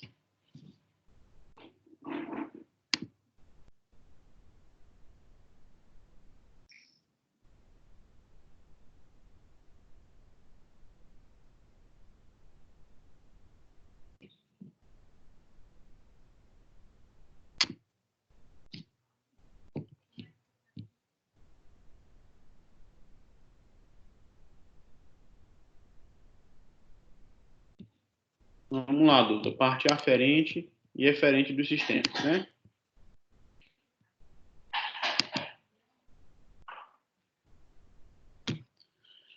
Vamos lá. Então, a gente viu que a gente tem o sistema nervoso somático, né? E o sistema nervoso visceral. Os dois sistemas, eles possuem tanto a parte aferente quanto a parte eferente. A parte aferente é responsável por levar informações da periferia ou das vísceras para o sistema nervoso central, tá? Enquanto que o sistema nervoso eferente é o responsável por levar as informações e a execução das funções do sistema nervoso central para a periferia ou para as vísceras, tá? Então, por exemplo, se eu pego numa xícara quente, tá? Essa xícara quente, quando eu pego e eu sinto quente, são informações que são levadas por neurônios sensitivos presentes na minha pele, que levam essa informação para o meu sistema nervoso central. Tá? Então, isso é terminação aferente, aferência. Tá? Dependendo da resposta, se estiver muito quente, minha resposta seria o quê? Soltar rapidamente para não queimar meus dedos. Isso seria um arco reflexo gerado lá na minha medula, no sistema nervoso central, tá? Para evitar que eu tivesse algum tipo de lesão, mas a resposta de abrir a mão e soltar a xícara seria uma resposta eferente, tá? Então, sistema nervoso somático. Resposta, sinal aferente, a sensação. Resposta eferente, o reflexo de soltar a xícara. Sistema nervoso visceral. Então, a gente discutiu nas aulas anteriores que quando a pressão arterial está baixa ou alta, os baroreceptores eles percebem isso, tá? Então, essa percepção ela é levada diretamente, através lá do nervo de Hering, lá para o do centro circulatório, centro cardiovascular presente no bulbo, tá?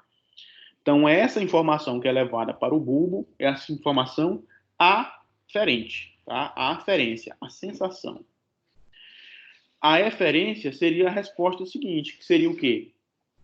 A resposta que volta pelo nervo vago e a resposta que volta lá pelo sistema nervoso simpático em direção à glândula adrenal para liberar noradrenalina no corpo. Isso geraria vasoconstrição Isso geraria aumento da frequência cardíaca, isso geraria aumento da força de contração do coração, como consequência, aumento da pressão arterial, tá?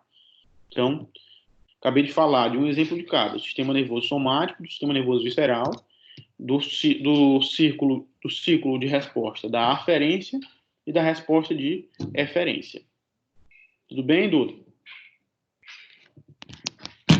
E aí, Madu? Entendi.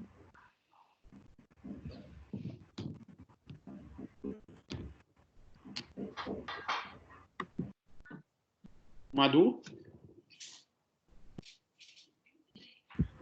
O senhor tá me escutando? Eu disse que eu entendi.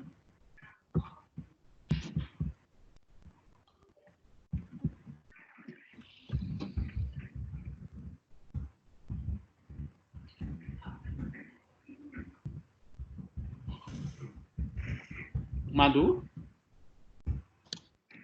Não, professor. Ah, entendeu.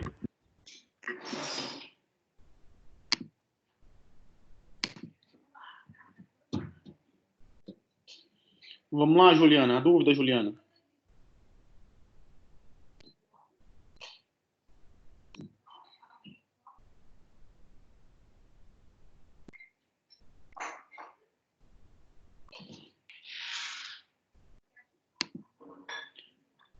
Mais alguém, pessoal? Dúvida?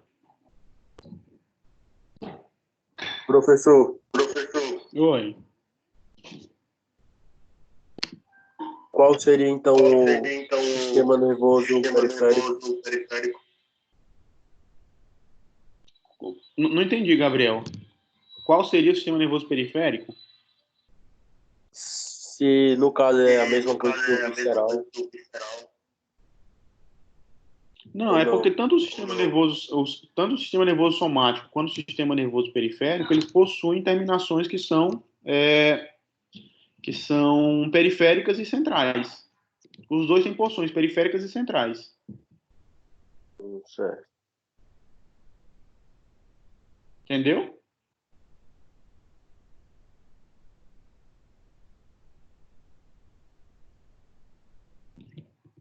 Gabriel?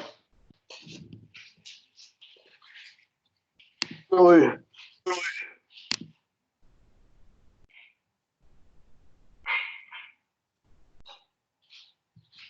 Como é?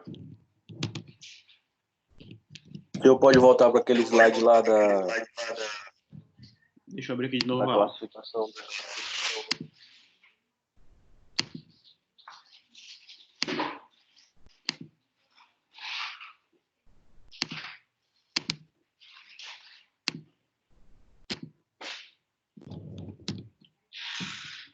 Tá calada a Lawane. Lainara também hoje está calada.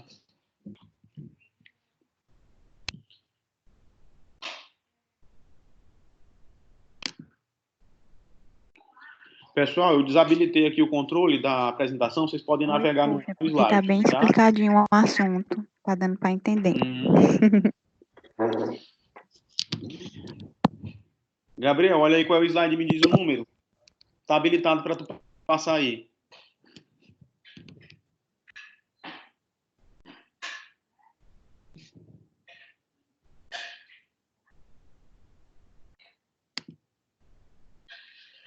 Sexto slide. Sexto.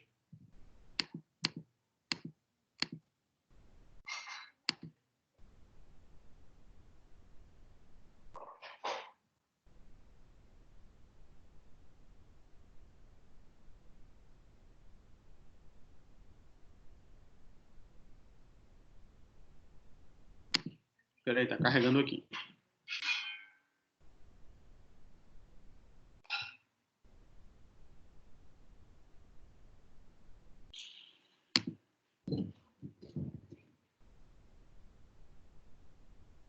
A internet bugou aqui agora. Peraí, já. Carregando.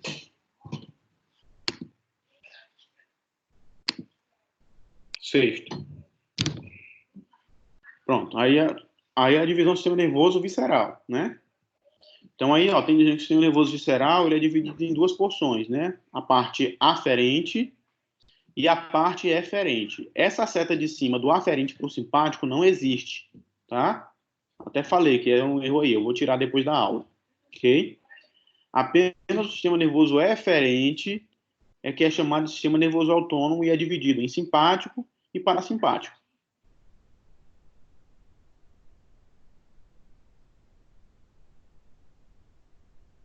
Ah, só a parte referente, né? Era isso aí minha dúvida.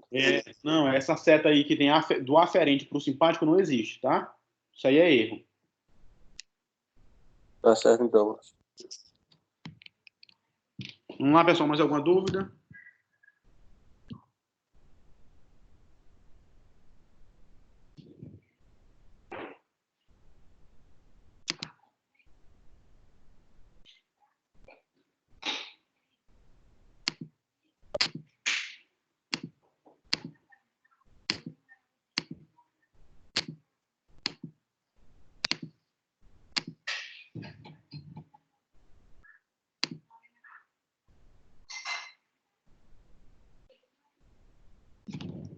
Dúvida mais alguma?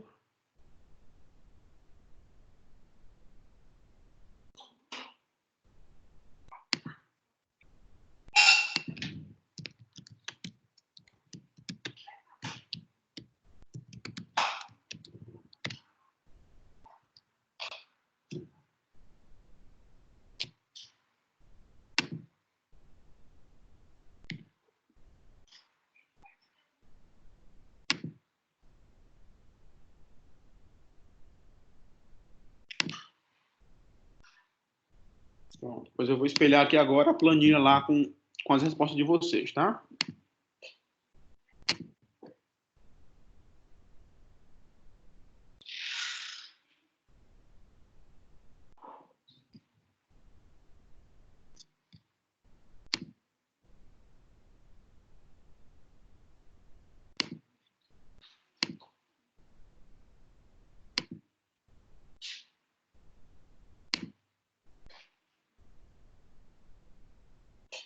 Estão vendo a planilha?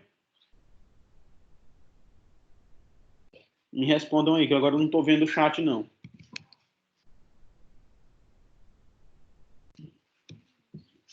Sim, dá para ver. Pronto, beleza. Aqui a planilha... Eu não estou vendo, não. Oi? Eu não estou vendo. É só eu que não estou vendo, né? Deve carregar já. Deve estar carregando ainda, então. Ah, tá bom. Ah, carregou. Carregou, né? Pronto. Essa planilhazinha aí é a planilha das respostas de vocês, tá?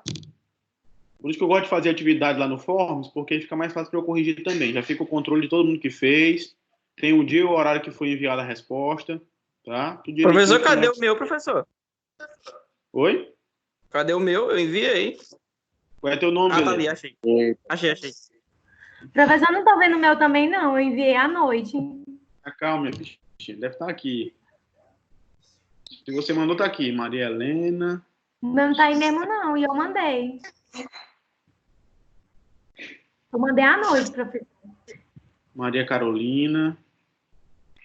Maria Eduarda Soares. Isso. Tá Aqui aí. ele estuda. Aí, tô dizendo. Pronto. Então, vamos lá.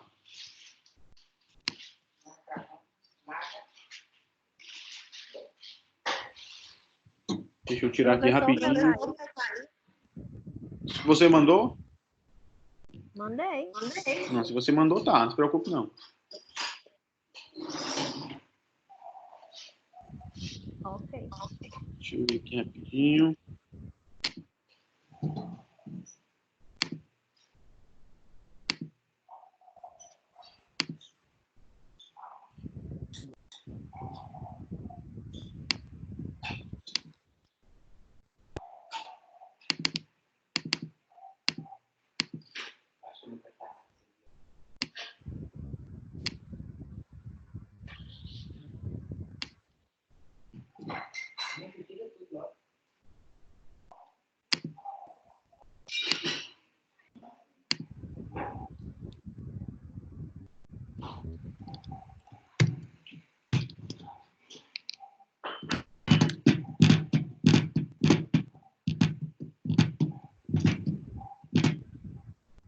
carregar aqui rapidinho.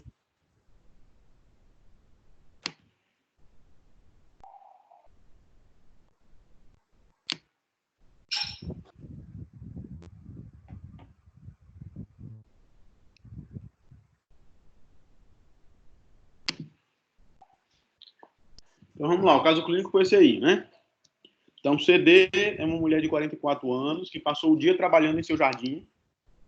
Um evento tempestuoso fez com que ela inalasse involuntariamente o inseticida que ela estava pulverizando por todo o jardim. Quando ela começou chiando severamente, ela foi levada para a sala de emergência. O médico observou outros sintomas, incluindo pupilas contraídas, ritmo cardíaco mais lento. CD foi tratada com administração intravenosa de sulfato de atropina. Tá? Então, vamos lá. Aí eu quero que vocês participem, viu? Não é para ficar calado, não. Então, os inseticidas contêm organofosforados que inibem a acetilcolinesterase. Qual é a função da acetilcolinesterase? Vamos lá.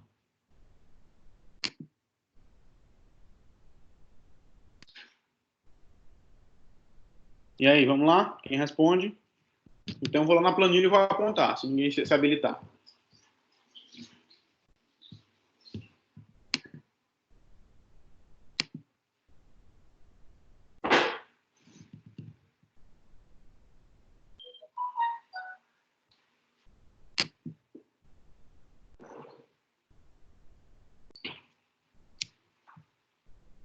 Ninguém?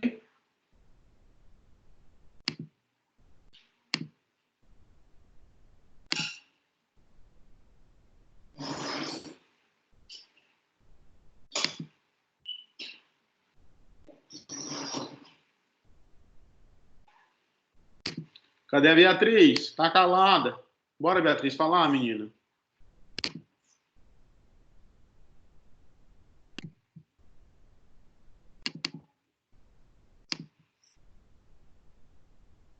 Beatriz?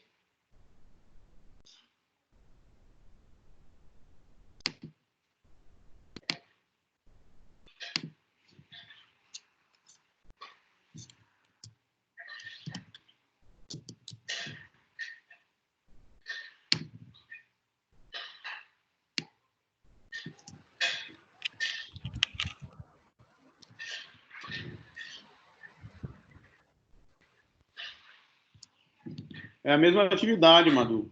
Tá? Eu tô querendo discutir com vocês, mas aí para eu falar só não dá certo, é para discutir. Por isso que eu pedi que vocês fizessem antes, que eu dei aula depois, para a gente poder discutir. Se ninguém participar, eu vou dar aula como Professor, encerrado. Oi.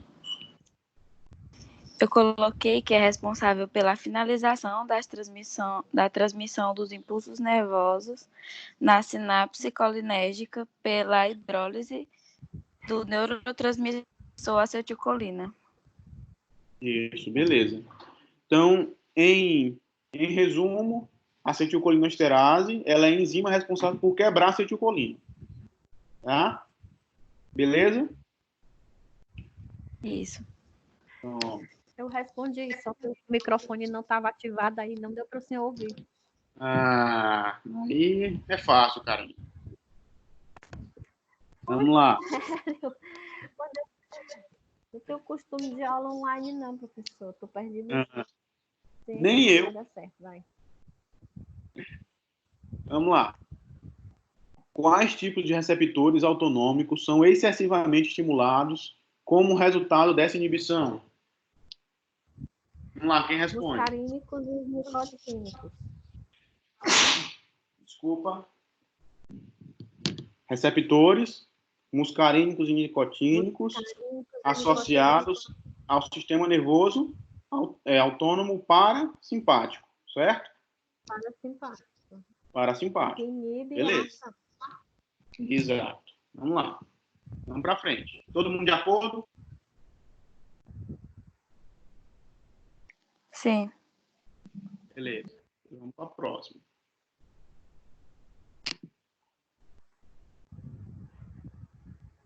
Qual divisão do sistema nervoso autônomo foi o principal afetado? O simpático ou o parasimpático? A gente já respondeu, né? Isso aí, que é o parasimpático. A gente sabe que a acetilcolina... Isso, a gente sabe que ele é acetilcolina tanto no gânglio quanto no neurônio pós-ganglionar. Vamos pular para outra questão. Em que condições essa divisão do sistema nervoso autônomo normalmente predomina? Vamos lá, e aí?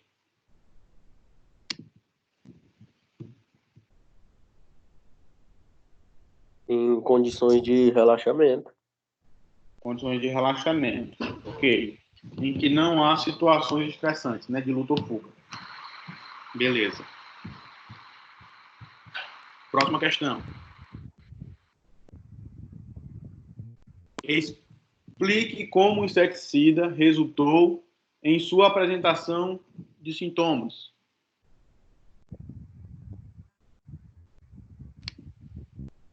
E aí, quem responde? Pelos bloqueios dos receptores onde o Pelo quê? neurotransmissor age. O bloqueio dos receptores. Ou eu estou lendo a resposta de outra pergunta?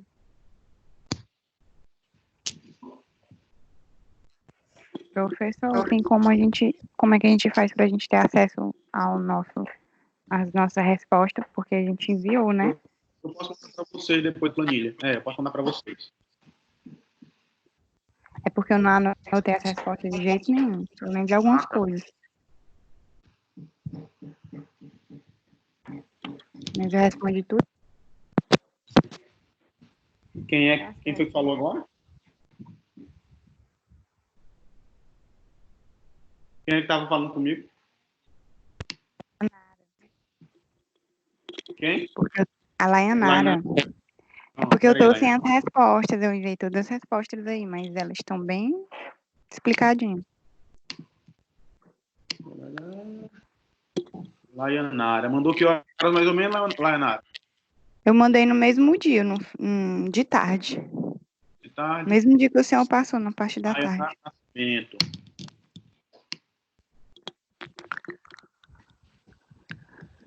Vamos ver a resposta da Layanara.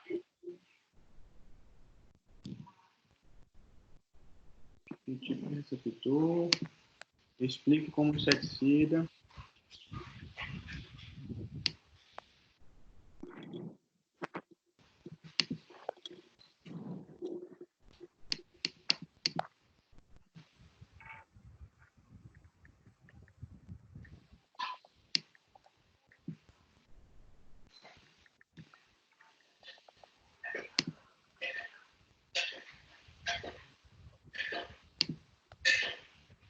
Vamos lá, vou falar na área responder.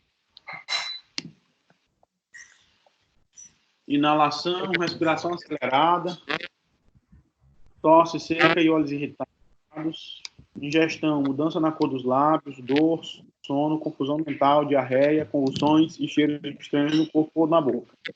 A Layanara já colocou sinais. Mais ou menos. Ele quer saber, mais ou menos, ele quer saber como é que gerou esses sintomas.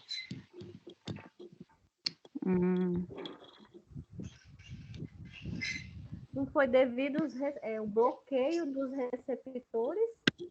Dos neurotransmissores, né? Não é nem do receptor, é do bloqueio do... Ocorre, eu respondi assim, ocorre devido E aí? ao bloqueio dos receptores onde o neurotransmissor... O que é que o veneno faz? O que é que o veneno faz? Vamos lá. Ele bloqueia o transmissor, os neurotransmissores. Ele faz com que não seja... que não dê continuidade, né? A questão da transmissão, né? Isso que eu entendi. Na verdade, professor, eu coloquei no meio que ele faz o bloqueio dos receptores e não dos neurotransmissores. Sim. Bloqueio do receptor onde o neurotransmissor age, né? Pois é, foi também o que eu achei. Eu coloquei isso até aí também, professor. Vamos lá. Ó, a primeira questão, ela diz o que é que o veneno faz. Ó. Ele diz que ela contém organofosforado que inibem a acetilcolinesterase, né? Beleza. Se inibe a acetilcolinesterase, eu não vou ter a enzima que degrada o neurotransmissor, ok? Dessa forma, eu vou ter muito neurotransmissor. Qual neurotransmissor? Acetilcolina. Por isso que a resposta principal é a parasimpática, tá? Porque eu vou ter muita acetilcolina se ligando aos receptores e gerando resposta. Então, a resposta aí, né, é como o inseticida resultou na apresentação dos sintomas, foi basicamente por ação do aumento da quantidade da acetilcolina, que gerou excesso de resposta parasimpática, ok? Quais são os sinais e sintomas que ela apresentou? Vamos ver. Começou a chiar severamente, né? Se ela começou a chiar severamente, significa dizer que ela teve broncoconstrição. Então, por ação aí, teve muita acetilcolina. Observem só, o fato de ser o receptor de acetilcolina, lembrem que lá na terminação do neurônio pré-ganglionar do sistema autônomo simpático, qual é o neurotransmissor lá? Também é acetilcolina, tá? Então, também vai gerar muita resposta simpática. Então, essa resposta aqui de chiado foi, na verdade, uma consequência do sistema nervoso simpático, que gerou muita estimulação beta-1, tá? E aí causou broncoconstrição. O médico observou outros sintomas, incluindo pupilas contraídas, né? Aí, sim, resposta do sistema nervoso autônomo parasimpático e ritmo cardíaco mais lento. Tá? Então, a resposta seria basicamente essa. Por ação aumentada do sistema nervoso autônomo parasimpático. Ok?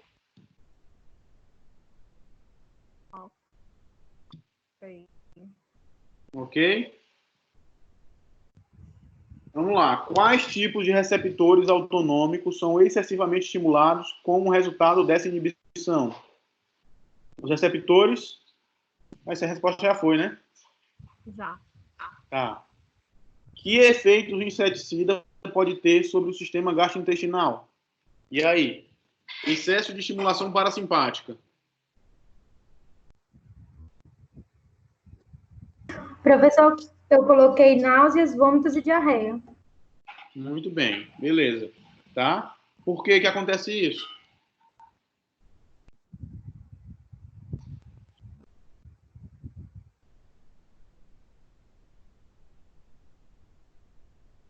Pelo aumento da acetilcolina? A náusea, no caso, é falta de oxigenação, né? Oi? A náusea é falta de oxigenação, né? Pode ser uma das causas, mas aí no caso, a náusea é ocasionada por ação do sistema nervoso parasimpático, tá? E dá essa sensação. Mas a principal causa é a falta de oxigenação, né? No caso Sim. de vômito e tudo O mais. paciente está com broncoconstrição.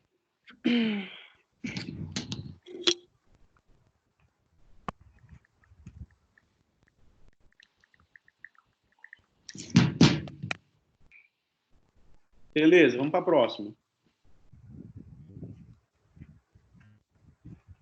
Que efeito o inseticida pode ter sobre a sudorese dessa paciente? Sudorese localizada? Explicar. E aí? Sobre a sudorese? Localizado nas mãos.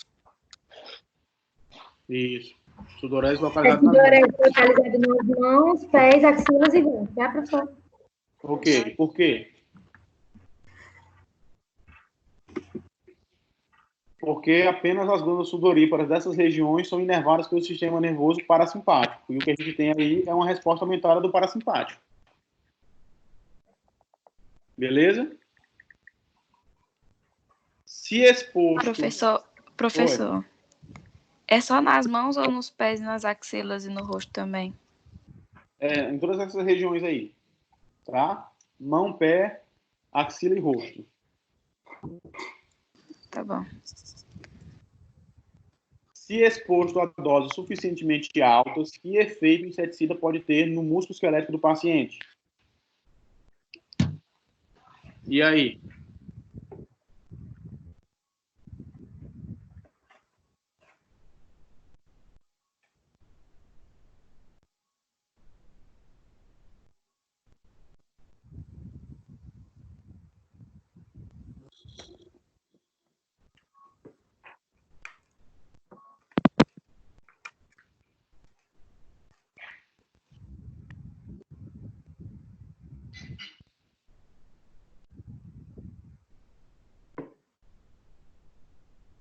Então, pessoal, ninguém?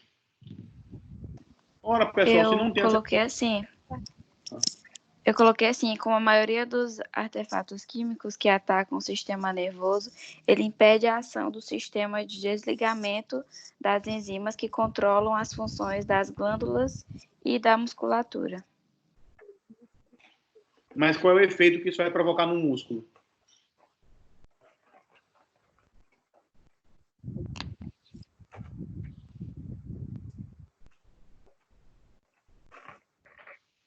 Vamos pensar, o que é que acontece? Lá no músculo esquelético tem que ter acetilcolina, ela se liga ao receptor, não é isso? Ok? A acetilcolinesterase que destrói a acetilcolina, ela não está destruindo a acetilcolina, então vai ter muita acetilcolina.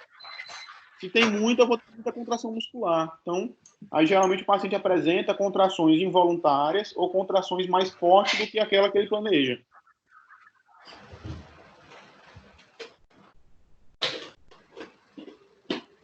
A próxima aí.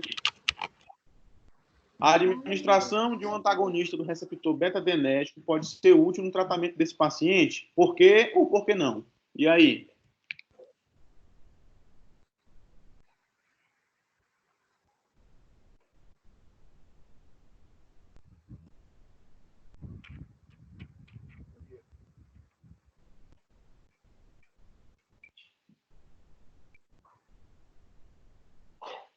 E aí, pessoal, quem responde? Foi eu.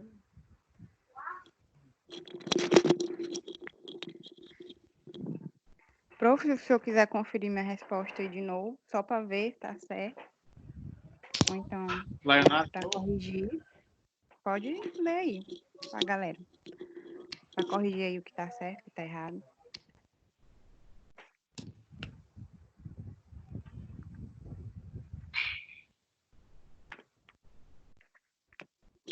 Layanara do músculo, espasmo muscular. Vamos ver o que ela colocou aqui do...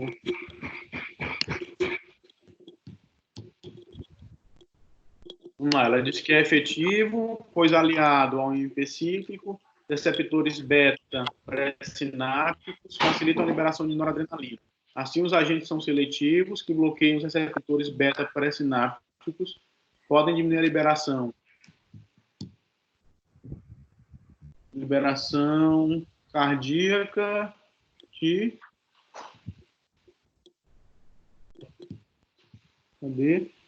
noradrenalina. Assim, os agentes não seletivos que bloqueiam os receptores beta pré-sinápticos podem diminuir a liberação cardíaca de noradrenalina e reduzir os níveis de noradrenalina plasmática. E aí, concordam com a Layanara?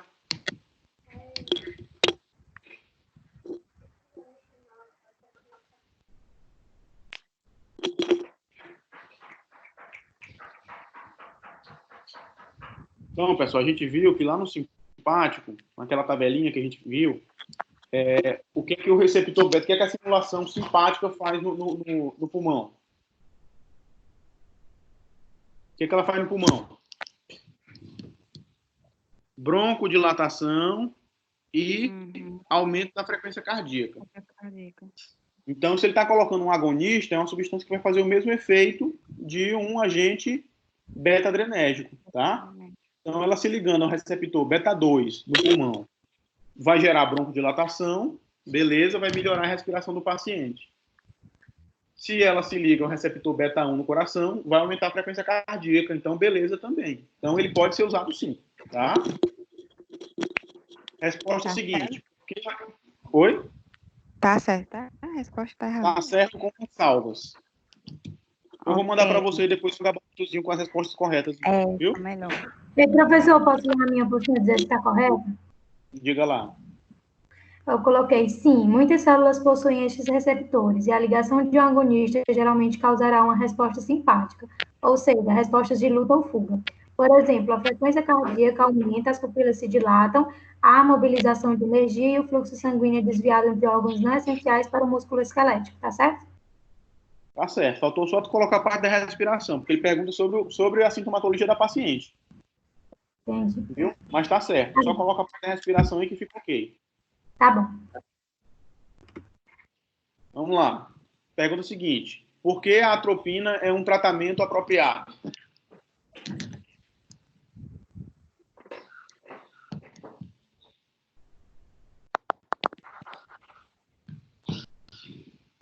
Porque ela interfere na ação da acetilcolina. A atropina é o quê? É um antagonista. De quem? Antagonista dos receptores muscarínicos de acetilcolina, tá? Então, ela é que age sim que age nas terminações nervosas parasimpáticas, inibindo-as. Exatamente. Aí o receptor vai ficar ligado com a atropina, sem executar a ação, e a acetilcolina que está lá em excesso não vai conseguir se ligar ao receptor. Aí a paciente melhora. Vamos lá, última questão. O gás nervoso, sarin, é um potente organofosforado irreversível. Qual é a causa provável de morte resultante da exposição a este agente extremamente tóxico?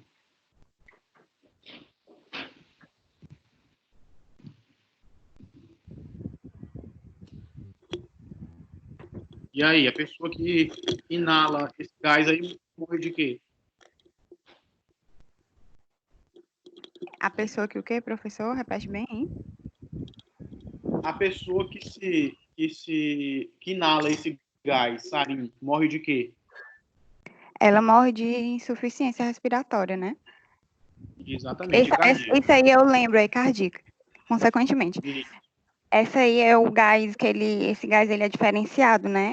Ele é um gás que ele é de, tipo assim, fácil acesso, né? Ele é barato para fazer. Sim. E também ele se liga, né, a hemoglobina e não... A reação dele, ele se liga à hemoglobina e não consegue se soltar, né? Aí a morte é imediata da pessoa, demora bem pouquinho tempo. É rápida, né, a morte da pessoa. É um gás que ele se liga à hemoglobina e é dissipado no sangue e bloqueia, né, a questão dos neurotransmissores, né, para permitir a respiração. Né? E assim a pessoa morre por insuficiência cardíaca e respiratória. Exato. Beleza? Beleza. Beleza, galera?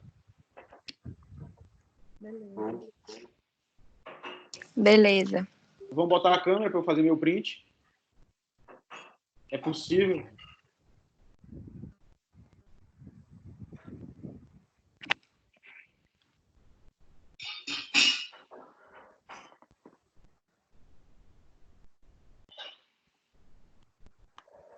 Agora, Caio, aparece.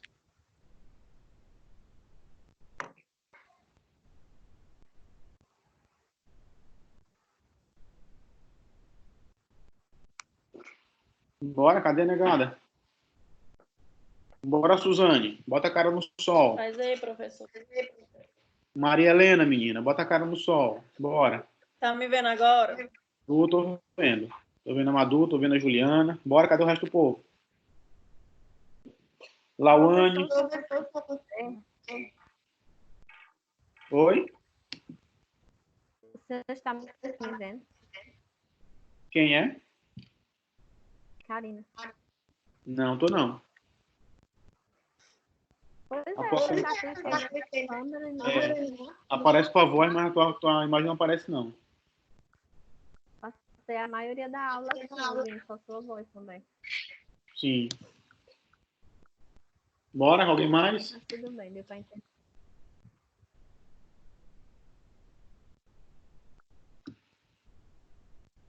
Bora, Gabriel. Bota a cara no sol. Caio. Ismênia. Agenor. Galera, Agenor. Seu, menino. Bora, Agenor.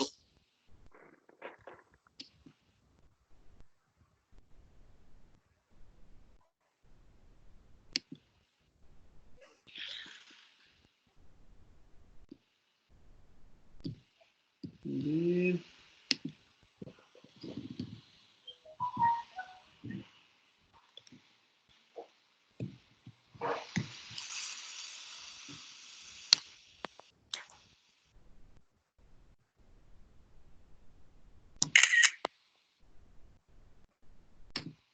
Professor tem que falar para fazer a pose.